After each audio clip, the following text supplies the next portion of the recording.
Hi fiber friends, welcome back to Weaving with Ambrosia. Today we actually are just kind of doing an unboxing, which I'm pretty excited about. They're from Arcane Fibers. I'm really excited about it. They always have these absolutely stunning photos on Instagram, and I just can't imagine they're that pretty. So we're going to find out if they really are. And I ordered one that's 100% wool and not acrylic, because they do have the nylon and wool mixtures, which is fine, and it depends on what project you're doing. But I generally try to stick with the more natural fibers.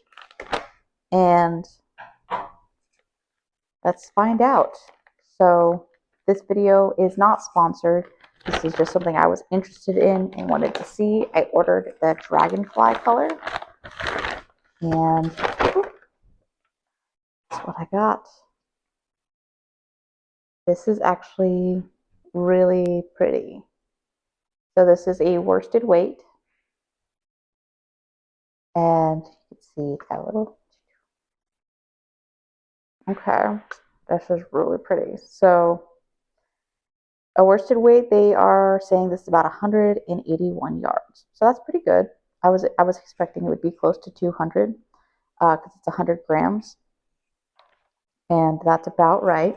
You can see there's some slight variation, but not a lot. And go ahead and unwrap one of these a little bit. I can, if I'm talented enough. A little bit. There we go. And see how this skein looks. I'm not gonna lie, I am pretty impressed. The color saturation is really there. It's very nice looking actually, and hoping I don't tangle it. I always tangle my yarn. Uh, no, it is very pretty and well saturated. So as I'm looking through it, I see that this is. I'm tangling it. I know I am. Uh, this is actually really pretty. Like the colors, the blue is so vibrant, the teal and the pinks. And this one was the dragonfly, if I remember. Or sorry, peacock feather. Peacock feather. I was completely wrong. I guess that's the other one I was looking at but this is peacock feathers, and it is definitely pretty. And now that I see that, I'm like, yeah, no, you got the blue and the green and the pink, especially the blue and green, very peacocky. When you put them next to each other, you just hear a peacock screaming at you in anger. But this is absolutely a stunning, stunning skein of yarn. Uh, I'm really excited about working with it. I plan on doing just a small project with it on my rigid heddle loom. Uh, Maybe like a little scarf, nothing crazy, just to, kind of see what. Here we go. Pull this through. I'm going to tangle this back up. I never do the skeins right. Everybody does theirs and they look so pretty, and mine always look not pretty. Um, I don't know what I did, but there it is. See, theirs is.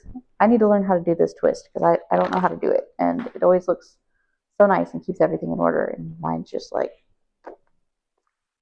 a potato. Um, yeah, and you can see the color changes. So right here, you see a little bit of it, but when I opened it up, you could really see the way that kind of olive and purple go together and touch the blue and green, and it's really pretty. Um,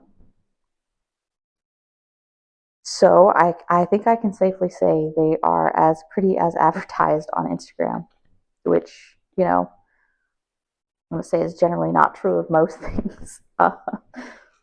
So no false advertising there, and it's very soft and plush. It's very lofty. I like it. So just touching it, it's very plush. It's recommended for knitting, so, and crocheting. So that's kind of one thing I will say is they don't really give gauges for what you would use when weaving, but I figure that's not a big deal because like we can figure out our own gauges. We've been doing this for a while. We understand our gauges. So I'm probably actually before I try to wrap this up unsuccessfully, I can actually get our gauge real quick.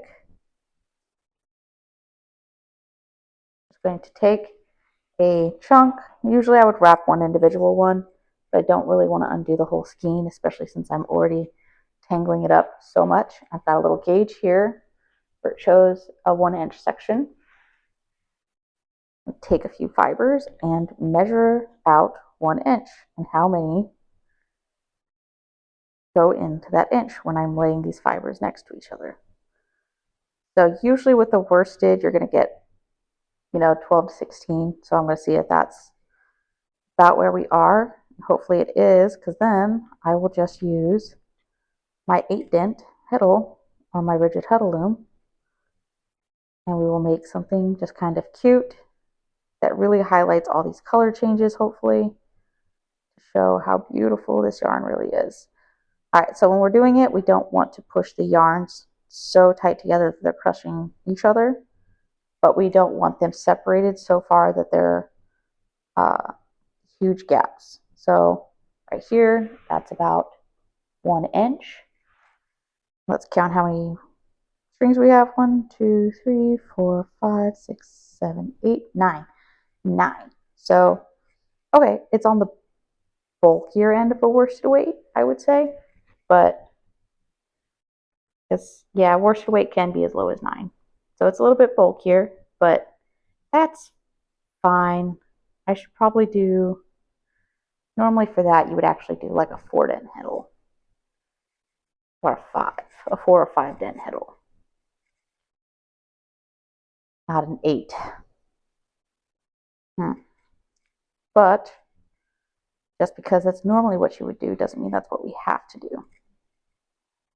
And because of that, we're going to do our own thing. And I'm probably still going to use my 8-dent because I don't have a smaller one. And my floor loom is going to be tied up with our double weave project that we are working on together at this time currently. I'm setting up the warp for that as we speak. I cannot do that really cool twist. So I'm just doing my own thing again, and it's just not as pretty. But you can still see the colors they're not as aligned, but they're still just absolutely gorgeous.